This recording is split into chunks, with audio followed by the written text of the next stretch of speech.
Well, the Big D is back with college football. Jonathan Taylor, Lord knows what else edition. Before I bring in today's guest, please subscribe, like, and share the Spunky Spectrum Sports YouTube page.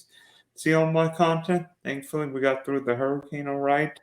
But thoughts and prayers with people affected in the Big Bend and other areas in the Southeast.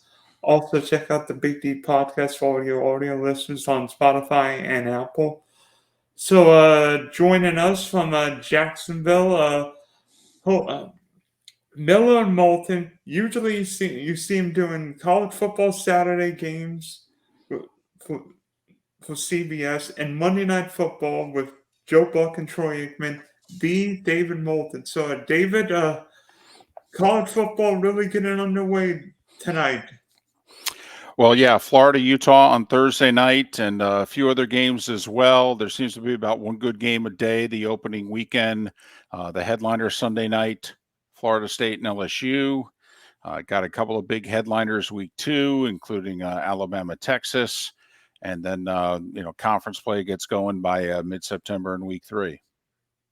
Yeah, by the way, speaking of the Florida Utah game, I saw the tweet from Brett McMurphy that Florida has not played a true non conference road game outside the state of Florida since facing Syracuse in 1991. Yes, and Syracuse took the opening kickoff back for a touchdown and beat the Gators. That's when Syracuse, 80s, 90s, they were still pretty good at college football. But if you think about it, it's an amazing stat, 32 years. But if you think about it, they played in the SEC, but the Georgia game was always a neutral site game. So there would be years in which Florida would only have 3 home conference games. They play Florida State every year, and so that alternates whether it's a home game or not. So you could see where Florida, first off, had a challenging enough schedule. And secondly, that some years they would need to schedule 3 home games just so that they had the normal allotment that everybody else had. So it's a little awkward sounding. It's like, oh, Florida's ducking playing people. Well, actually, Florida's trying to get the same number of home games most years that everybody else has because they play Florida State home and home, and the Georgia game's a neutral site game. Oklahoma has the same challenge, in at least half the challenge, because the Texas game's a neutral site game. So, when you have there aren't many teams that play a neutral site game. You throw a home and home rivalry game every year in the process, and you can see where Florida, scheduling wise, was in a bit of a quandary. Georgia, for the longest time, never traveled outside the region either. They scheduled a home and home with Arizona State in the late 2000s. And then last decade, they did a home and home with Notre Dame. And it's like the only 2 times they've left the Southeast in 50 years. And I mean, for the longest time, Alabama wouldn't play anybody on campus. I mean, thank goodness they played Texas home and away because that Texas game last year was fantastic, and I think next Saturday night's game will be good too. Right. Nick scheduled a lot of neutral site non-conference games, usually against ACC teams. He did do a home and home with Joe Paterno and Penn State. I think 2010 and 2011 was the home and home. Alabama won them both. And then they didn't schedule a home and home with anybody out of conference until they did this Texas one. So, even Nick Saban went 10 years without scheduling a home and home. And just like everything's changing in life, college football is realignment. Texas and Oklahoma joined the SEC. A whole host of schools leaving the Pac-12. Southern Cal, UCLA, Oregon, and Washington joined the Big Ten. Who's joined the Big 12? Arizona, Arizona State, Utah, and Colorado. Correct. Correct. And then we'll see if the Pac-4 that's left are going to make it a conference again by grabbing schools from the Mountain West and the American, or whether or not Stanford and Cal are headed to the ACC and Oregon State, Washington State are headed to, I think they'll head to the American. There's a chance they could head to the Mountain West. But if Stanford and Cal stay, then I think they will try to keep the Pac whatever together. If Stanford and Cal go to the ACC, and we should find that out once and for all next week, then the Pac-12 will officially be dead. I mean, You think there's a chance Stanford or Cal would join like the Big Ten, or would that be like too Well, much? the Big Ten's not offering. I mean, that's where Stanford and Cal would like to go, but the Big Ten's not offering. And don't know that the Big 12 is either. I think they might, but they're not right now. So Stanford and Cal are going to wherever it is they can find games for all their teams. You know, Stanford's the best athletic department, I should say, the best athletic department in the country. For the last 5 years, they've won what's called the Sears Trophy for best results of all their sports if you add them all up. You know, they edged out Texas this year. I mean, it is a glorious athletic department, even if the men's basketball and football programs are down right now. And to think that they're going to be without a home for no school produces more Olympians than Stanford. And Cal produces the fourth most Olympians. So believe it or not, this could hurt the U.S. Olympic team, not for Paris in 2024, but it could hurt the U.S. Olympic team come 2028 and beyond. Particularly for swimming. No doubt. No doubt. I feel like one school that may end up dropping back a little bit is Oklahoma, because I think of Oklahoma like when Nebraska joined the Big Ten. The Cornhuskers haven't been the same since. Oklahoma was not very good last year. Not true. They lost Lincoln Riley. Brent Venables, defensive coach, came in, and Oklahoma was a train wreck last year. I mean, and the fact that OU's joined the SEC, could that be bad news for the Sooners? Well, I don't see how it's good news, at least in terms of wins and losses in the short term. I will say this, I stumbled upon something today, in fact, D, in which they asked the kids that are being recruited nowadays, the 15 to 18-year-olds, talk to us about your 24/7 Sports asked them, who are the schools who's your favorite brand? And Oklahoma is still rated in the top 10. So while us adults may look at Oklahoma as vulnerable, apparently Oklahoma is still resonating with the kids that they're trying to recruit. Now, they just had a 6-7 season. They're expected to have a much better year this year. I think they will struggle early in the SEC. And it will be interesting if Oklahoma starts producing 7-5 and 8-4 seasons, whether or not they keep their brand, whether or not they slowly become Nebraska. You know, Miami has gone through this for the last 20 years. And interestingly enough, D, Miami's still rated as a top 10 brand with the teenagers today, the power of, you know, the U. So, you know, we'll see. But there's no doubt this is a key moment for Venables and Oklahoma. And for Texas, I think Texas is going to be just fine in the SEC. I think the question is, can Texas win? Because for all of Texas recruiting, the Longhorns can't seem to win. I mean, they frustrate. I mean, Well, Texas. they haven't won a conference title since 2009. Woof. They're clear favorites to win the Big 12 this year. So before they get to the SEC and have success, don't you think they need to do what they're supposed to do this year in the Big 12? And clean house. The good thing for Texas, though, is that they've got quarterbacks lined up. Quinn Ewers this year, Arch Manning for 2 years after that. I mean, when you're set at the quarterback position, and Sarkisian has been around championship programs, he should know how to do this. And it's not like Texas is ever longing for recruits. So Texas should be fine. You know, Texas should be one of the top 5 programs in the SEC year in and year out. You know, the question is, can A&M get there and stay there? Can Oklahoma get there and stay there? Can Florida return there? You know, those are the questions. Bama, LSU, Georgia, we're pretty comfortable with. We think Texas may join them. You know, can Tennessee do more than be a one-year wonder?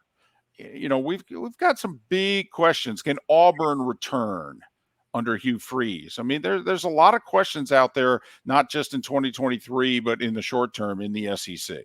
Don't forget Lane Kiffin and Ole Miss. You know, that's a tough spot, though. I mean, how much more can you expect from the Mississippi schools and what they've produced, quite frankly? I mean, Arkansas. Well, and Arkansas as well. I mean, look at who they're going to play every year. I mean, if Arkansas throws a 9-win season on the board, I mean, can you realistically expect more than that if you're an Arkansas fan? I mean, can you expect what's Lane won 19 games the last 2 years at Ole Miss? I mean, come on. Do you really think Ole Miss can do better than that? I mean, they'll be challenged now to equal that. So we'll see going forward. First things first, the Gators back-to-back 6 and 7 seasons. Their over-under this year is only 5.5 wins. They have what most people feel is the toughest schedule in the country, and next year's schedule is even harder. So, it's not going to be easy for Billy Napier these next 2 years to get over that hump, to do what Mike Norvell has just done at Florida State. It took year 3 for Norvell to break through in Tallahassee, and my hope is that Napier can do it by year 3. It may not happen until year 4. Speaking of the SEC, obviously Georgia, 2-time defending national champs, looking good to make another playoff run this year. I feel like Georgia's only real competition in the East from Tennessee. Tennessee's was really good last year, but now with Hendon Hooker gone, how will Moulton be? Of course, Georgia's got to replace literally a whole bunch of guys. Got to replace Stetson Bennett. But the Georgia schedule's looking pretty easy until that big-time November game in Neal. Well, I mean, George, quite frankly, Dylan, they could struggle for 2.5 months, and the odds of them losing a game before mid-November is very poor. I mean, they've got a home game in mid-September against South Carolina. I guess if they're struggling, they could lose at Auburn September 30th. But, I mean, home games against South Carolina, Kentucky. They got Florida at the cocktail party. They got even Ole Miss at home in mid-September. I mean, they got one challenging road game before they go to Tennessee the third weekend of November. And that's at Auburn, and funny things have happened, in the Plains. But Georgia's got as soft a schedule as you can have to be a national championship contender. Now, not all of it was their doing. They had a home-and-home scheduled with Oklahoma, but since the back end of the home and home was going to be completed 2 years from now, and since Oklahoma's joining the conference, they eliminated the home and home. And that really challenging game got replaced by Ball State. So, I'll be curious if South Carolina, they got Spencer Rattler, a quarterback. They ended their season last year by knocking Tennessee and Clemson out of the playoff. I'll be curious if South Carolina can give Georgia a game. And then from the West, I am intrigued what happens. Obviously, we know what Nick Saban's done, but LSU beat them last year, and unlike a lot of other teams in college football, JT Daniels is back as the Bayou Bengals quarterback. LSU's schedule is very difficult. They start with FSU on Sunday night. Is it still Alabama's party in the West, or can LSU join, or is LSU and Alabama just like it was a decade ago? Yeah, I think the question is, can A&M join the party? Can Arkansas join the party?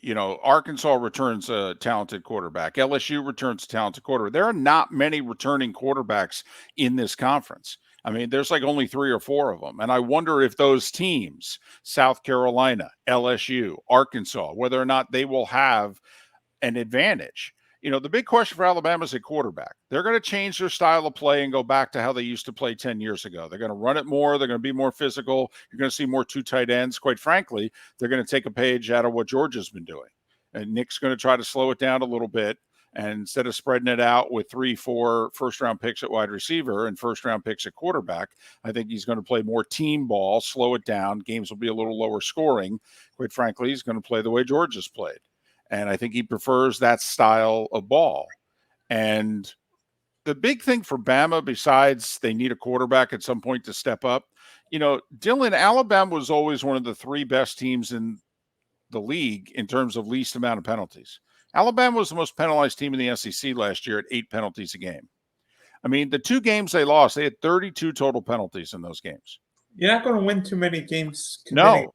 And remember, the game they were fortunate enough to get by against Texas, they had like 17 penalties. So Alabama's literally got to clean up their act, and they got to find a quarterback. If they do, The rest of their roster's loaded.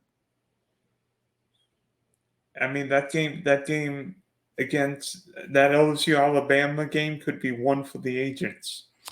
Yes, and it'll be the last primetime game that CBS does. It'll be November 4th. It'll be in Tuscaloosa, and it'll be fitting that the last primetime game that CBS does for the SEC is LSU Alabama, since seemingly for the last 10 years, that's been the game in the conference every year. And I'm sure it will be a 9-6 classic just like 2011, right? I don't know about that. There were like 24 guys on defense alone that played in the NFL from that game, but it should be classic. The one thing to keep in mind is neither LSU nor A&M fears Alabama. They've both beaten them in the last 2 years. They played them tough in the years that they've lost. Alabama intimidates a lot of teams. They don't intimidate LSU, and they don't intimidate A&M. All right. And even Arkansas went into Tuscaloosa 2 years ago and played them to a one-score game late. So, I think that's part of what Alabama's also trying to do here. They're trying to get back to being that really physical team that you just didn't want to play. Big Ten this year. Big Ten East looks like a grind. I mean, Michigan's beat up on Ohio State the last couple of years. I feel like Penn State's so underrated. We know what James Franklin can do. And then Sparty will always give you a game. So is it Michigan and Ohio State in the Big Ten, or could Penn State be that third team, potentially knock off one of the two heavyweights? Well, we've been waiting, right? I mean, they knocked off Ohio State in 2016 with the block field goal, and that got them the tiebreaker, and they went to the Big Ten title game, and they won it. Only Ohio State got the berth in the playoff, and Penn State didn't. And really, Penn State has seemingly played Ohio State tough every year since, but they lose. They've played Michigan tough most years and almost always lose. And so it's time for Penn State to step up. And with a lot of people believe this is James Franklin's 10th year at Penn State, by the way. And a lot of people believe this is his most talented team. They were a young team last year with an experienced quarterback. This year, they're a more experienced team with a young quarterback, but he was a 5-star recruit in Drew Aller. Penn State gets Iowa at home in September. They get Ohio State on the road in October. They get Michigan at home in November.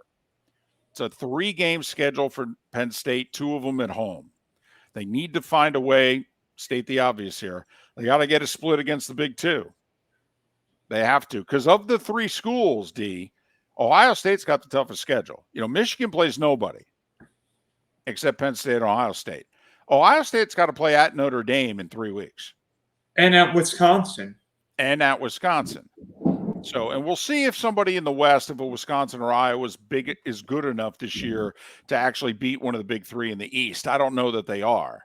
But what was it, 2008? We had the 3-way tie in the Big 12 South when you had Texas, Oklahoma, and Mike Leach's Texas Tech team that all beat each other and all finished with 1 conference loss. I think a lot of people are anticipating that maybe that's going to happen in the Big Ten East this year, the final year of Big Ten East. Yeah, before the divisions go away. Mm-hmm. Which I hate, by the way. I don't like the fact, we're going to have these 16, 18-team leagues, and you're not going to have divisions. Do you know how unbalanced the schedules are going to be? You could have the 5th best team in a league make the conference championship game, having literally not played any of the top 4 teams ahead of them, so to speak, in terms of being better than them. The conference, the schedules are going to be so unbalanced. I don't think it's good for college football. I really don't. Plus, with the West Coast schools joining, it's going to make things even more bonkers. Yes, it will. It'll make it look more like the NFL, quite frankly, and I don't know that that's in college football's best interest. We'll see. Pac-12, we saw SC play, I believe, San Jose State in week 0. Caleb Williams looked like Caleb Williams, but SC schedule was not easy this year. At Notre Dame, at Oregon, and Washington. Throwing Utah for good man. But listen, the Pac-12's loaded. It's absolutely loaded. It is going out with a bang. USC, Utah, Oregon, Washington. Listen, a lot of people I've seen, Bud Elliott, who knows more about college football than I've forgotten, okay, he actually thinks UCLA is a sleeper in the Pac-12, and they're picked in most places to be the 6th best team in the league. My sleeper team's Oregon State, who returns a quarterback who I think won 9 games last year. And also I think Oregon State's going to play with the ultimate chip on their shoulder because everybody's abandoning them. And I think they're going to take it out on them. That's my TCU pick, D, of 2023. The Beavers, who won 10 games last year, including a bowl. Okay. Oregon State to win the Pac-12. That's my out there pick of the year. And Oregon State, I believe Oregon State beat Oregon in the Civil War and gave USC a doozy of a game. I remember watching in that game. I'm like, SC's not going to win. And then Caleb Williams was Caleb Williams. They host Utah in a short week. They host UCLA. They host Washington. They don't play USC. Now, they do have to play the Civil War on the road. That's the other thing I hate about this. Are we really not going to play the Civil War? We're not going to play the Apple Cup? I mean, at least Utah's joined in the Big 12, so now we can be guaranteed to the Holy War, BYU and Utah, every year. Okay? I mean, come on. College sports is about rivalries and angst. Okay? You can't, and the one leads to the other. You can't eliminate the rivalries. It's a disgrace that Texas and A&M haven't played for a dozen years. It's an absolute disgrace. It's a disgrace that Oklahoma and Nebraska don't play anymore. I mean, I can go on and on. I have heard that Oregon and Oregon State want to continue the Civil War, and same thing with Washington State. Or why don't Notre Dame and Michigan play every year? Well, part of that is, Michigan being a little hostile that they haven't joined the conference after 2 invites. They are apparently scheduling themselves in 10 years. 2033, apparently they're going to play again. Okay. But I'm with you. I'm with you. I mean, rivalries is what make college sports. And then Big 12, I know Texas goes to Alabama, but is this Texas time to finally win a Big 12 conference title game? I'm sorry, I missed that. Say that again. I know Texas goes to Alabama in 9 days, but is this Texas year to finally win leave the Big 12 with a conference? Well, if they don't, I don't think it's a good sign for them entering the SEC. I mean, they're clearly the most talented team in the conference, and it's time for them to win it. It just is. It could very well come down to, by the way, Texas Tech at Texas, final game of the year for a spot in the Big 12 title game. Yeah, because Red Raiders are picked to finish 4th in that league, and they bring a lot of people back. There are a lot of people that think the Red Raiders are the TCU of the conference this year. Plus, don't sleep on K-State, who's the defending champs, by the way. And I think Texas Tech plays Oregon week 2, right? Week 2, week 3. I'll have to check that. They do. It's in Lubbock, too. Oregon at Tech, week 2. And then ACC, Clemson and FSU, because, I mean, everybody's thinking Clemson will have a cakewalk, but FSU finished the season strong. And we know what Mike Norvell did at the end of the year. And if FSU beats LSU on Sunday, look out. Well, I have a feeling that Clemson and Florida State are going to play twice. They meet in Clemson week 4. And then can somebody upset the apple cart and get in between them so that they don't meet again in Charlotte? One team to look out for is Louisville. Louisville doesn't play Clemson, Florida State, or North Carolina this year. So they've got the schedule, new coach in Brom, all right, going back to his alma mater. But Louisville's got the schedule to upset the apple cart in the ACC. But clearly, the 2 best teams in the league are Clemson and Florida State. I don't think it would shock many people if they end up playing twice this year. Okay, from college football to the NFL, this Jonathan Taylor story has befuddled me because I was wondering, is he hurt or does he want a new contract? Because it seems like every running back was franchised but didn't get a new deal. Tony Pollard, Saquon Barkley. Who's the guy? Who's the guy with the Raiders? Josh Jacobs. Thank you. But nobody got a long-term deal, and now the Colts put Taylor on the PUP list, so he's going for the first 4 weeks. So What is happening with JT and the Colts? Well, clearly the Colts didn't want to trade him. That was a charade in terms of, hey, go find a trade, because his agent found a couple that equaled the value that the Colts said that they needed in order to trade him. And then the Colts then upped the ante. And so that was a charade by the Colts. I think JT has turned around and said, well, my ankle still hurts. Off-season surgery, it still hurts. So, I don't think he feels very motivated to play for them, because whether he's on the PUP list or he's playing, he gets paid the same amount of money, and he wants out of there. So, Dylan, I think what has to happen is in the next month or so, the Colts have to figure out, can they repair this relationship with JT? And if they can't, then they have to get real as to what the alternatives are, because he's an unrestricted free agent at the end of this year. And if you don't want to pay him, are you really going to tag him? Because guess what the tag is? The tag is paying him. Now, it's not really paying him, but it's paying him. It's $10+ million a year, fully guaranteed. And you've indicated that you're not interested in that. So are you going to tag him and play that game?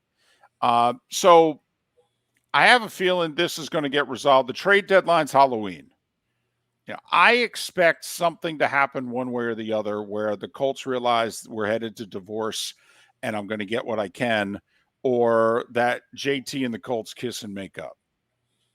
But this is all being driven by the owner. This is all being driven by the owner, and it's between the player and the owner, and the organization and the GM are caught in the middle. Yeah, because I don't think this is really valid, because we've heard everything spew his mouth a few times. But the Colts were different because they had Peyton Manning and Andrew Luck there. But now it feels like the Colts are going all over the place. They trade Carson. Well, and they really could use them, D, because think about it. They want to run a power running offense. The head coach is the offense coordinator of the Eagles last year. What was the first thing he did 2 years ago with Jalen Hurts? He turned them into a power running team. And then they went and got the wide receivers to put around it to open up the offense. Well, the Colts don't have the wide receivers, but they had the tailback. They could have Anthony Richardson really needs a Jonathan Taylor. Okay, so this is a loss for the development of their quarterback.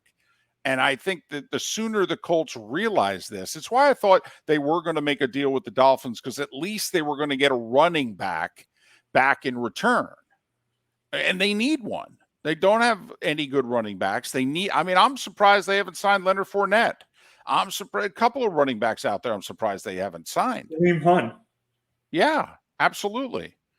Dearness Johnson's buried at third string in Jacksonville. Pick him up. I'm surprised that the Colts are not resolving this, because I think by not having a proven running back, and I thought they would get Mostert in the trade with the Dolphins, that it's hurting Richardson's development. And that's really what the whole franchise is about the next 2 years, is developing the quarterback.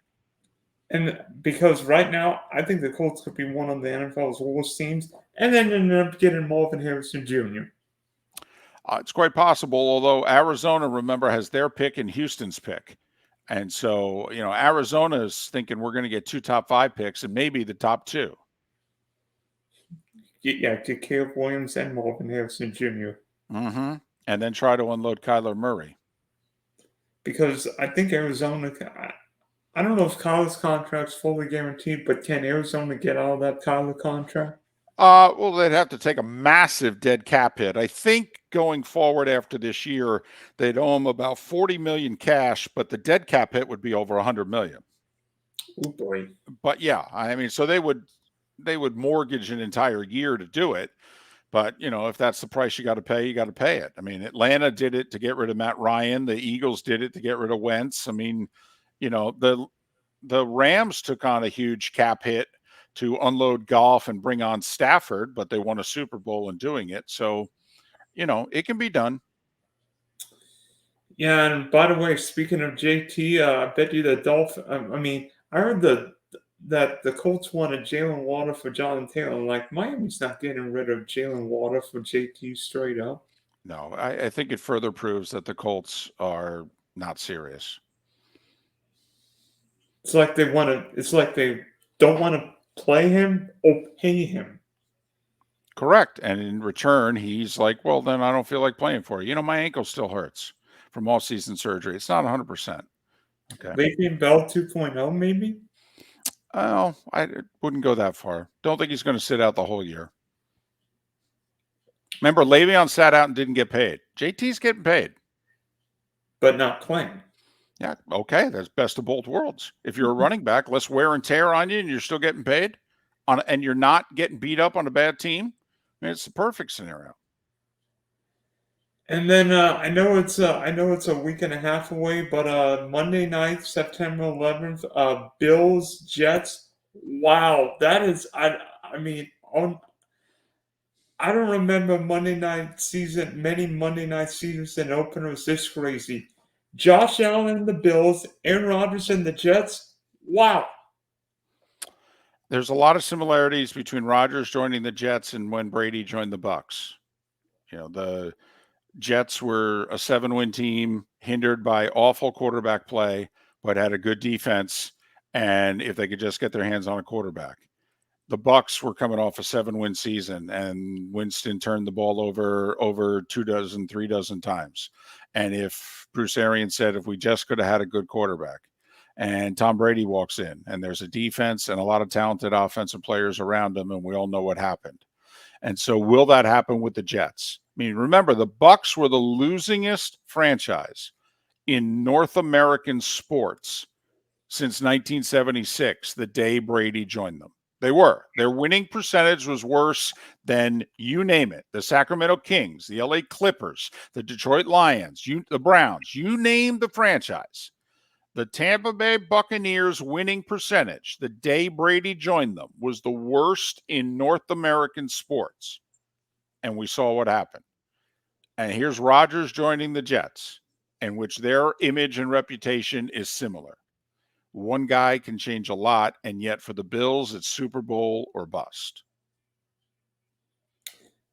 There are two big differences though I see between Brady joining the Bucks and Rodgers joining the Jets. One, Bruce Arians was an offensive-minded coach, and the Jets have a defensive-minded coach. And two, the Tampa Bay Buccaneers offensive line was significantly better than the Jets offensive line. Now we know Aaron Rodgers doesn't want to run at this point. I'll give you the offensive line. Okay, because they went and drafted Wirfs and put him at right tackle, and it was the perfect plug-and-play guy. And Donovan Smith still had another good year or so left in him at left tackle, and you're right. All right, the Bucs offensive line was terrific, and you don't think the Jets offensive line is going to be as good as Tampa Bay's was in 2020 and 2021, et cetera. But remember who the offense coordinator is with the Jets. He's the guy that Rodgers had in Green Bay the 2 years he was the MVP. Or at least the last 2 years he was the MVP. So forget the fact that Saleh's a defensive coach. Saleh's going to have nothing to do with the offense except for calling an occasional timeout. I mean, so this is Rodgers running the offense the way Peyton ran the offense, the way Brady ran the offense, quite frankly, in Tampa. I mean, Aaron Rodgers is the assistant head coach and offense coordinator of the Jets. Don't worry about that. And he's got his guy calling the plays for him, who the last 2 times they worked together, Rodgers won back-to-back MVPs.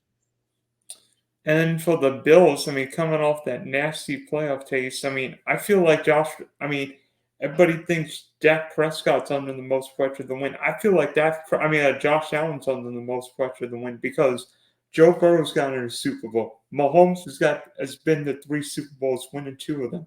Jalen Hurts has been to a Super Bowl. Josh Allen's not been on the game's biggest stage. Plus, there were a lot of issues with the Bills last year. The clock issues in Miami. I don't know what happened in the Minnesota game, the Jet game, and then the playoff debacle against Cincinnati. This is a big year for Josh Allen and the Bills. Well, okay, I'll argue with you in this sense. What's going to happen to Josh Allen if this year doesn't go well? Nothing. Absolutely nothing. It's a big year for the Bills. I mean, their window with this core, you could argue, how much longer is Von Miller going to be able to be Hall of Fame Von Miller? And you saw the difference when he got hurt last year. The Bills were a top 5 team in getting pressure on the passer and getting sacks. He gets hurt on Thanksgiving, and the Bills were a bottom 3rd team in getting pressure on the passer, even though they started blitzing like one of the top 10 teams in the league. So Von Miller, who's going to miss the first 4 games, is very key to what the Bills are going to do in the AFC playoffs this year. But Josh Allen cemented at quarterback. I mean, he could get hurt. They could go 6-11. Josh Allen's not going anywhere. Dak's a different story. If Dak and the Cowboys don't have a really good year, the head coach is going to get fired. And he's the offensive coordinator this year as well. And then Dak's going to enter the final year of his contract. And Jerry's going to start thinking about moving on. So it is a key year for 30-year-old Dak Prescott and the Cowboys. For Josh Allen, it's another year to take a crack at it. I mean, he's got 10 more of them. Yeah, but it's going to be a fascinating year, whether you're in college or the NFL. I mean, whether you're Florida Utah tonight or the game Jets in a week and a half. Dylan, I agree. Like in the Pac-12, the thought is there's 6 good teams in the Pac-12. In the SEC, the thought is there's 3 or 4 good teams. There's 3 really good teams in the Big Ten East. They're all ranked in the top 7 in the preseason polls. I mean, the competition this year in college football could be ultra intense. 2 top 10 teams in the ACC, and they have to go through each other, maybe twice. And in the NFL, I mean, D, I've been saying for months now, if you make the playoffs in the AFC, I think you're capable of going to the Super Bowl. Because think about who you're going to have to go through just to make the playoffs. The thought is there's 3 good teams in the East. Okay, there's at least 3 good teams in the North. Some people think there's 4. Sports Illustrated picked all 4 teams in the North to win 10 or more games. And you got Jacksonville, and then you got 2 teams in the West with Denver looming out there as an ultimate wild card with Russell Wilson and Sean Payton, both with something to prove. I mean, there are some that feel there are 10 good teams in the AFC. I think if you make the playoffs in the AFC, you will be capable of beating anybody. And that hasn't always been the case. If you look the last 2 years, the 7 seeds in both conferences have been pretty weak teams. I don't think that's going to be the case this year, particularly in the AFC. I think just to get in the playoffs in the AFC, minimum 10 wins, and you're going to have to be a good to very good team just to make the playoffs. My sleeper team, by the way, first off, I think Jacksonville's going to have a tremendous year. Minimum 11 wins, maybe 12. And I think the Steelers win at least 11 games. And if I had to make a sleepy pick, I'll take the Steelers to win the North. I've heard a few people like the Steelers this year, especially because how good Kenny Pickett did. They got 2 wide receivers, 2 tight ends, 2 tailbacks. They've got so much depth on the offensive line. They just traded 2 linemen on cutdown day, and the quarterback, most people, thinks the real deal. And the defense is one of the top 5 in the league at rushing the passer. If their 2 ends stay healthy, they're a sack machine. I'm telling you, the Steelers are dangerous, and people forget they finished winning 6 of their last 7. I think 6 of 8, 6 of 7 to end last season, and people are sleeping on them. And Mike Tomlin's never had a losing season in Pittsburgh. Nope. Hall of Fame coach. Okay, and that roster is much better than it was the last year or so under Ben. Much. All right, David. Thanks for hopping on. Hopefully, wish you all the best as you're in Jackson with your daughter's wedding. Yes, thank you. And yes. Hopefully this football season is just as wild and crazy as we both think it is. I'll tell you what, if it could just go according to plan, if you know what I mean, if most of the teams that we think are going to be good in Saturdays and Sundays can stay healthy, we will have a terrific football season.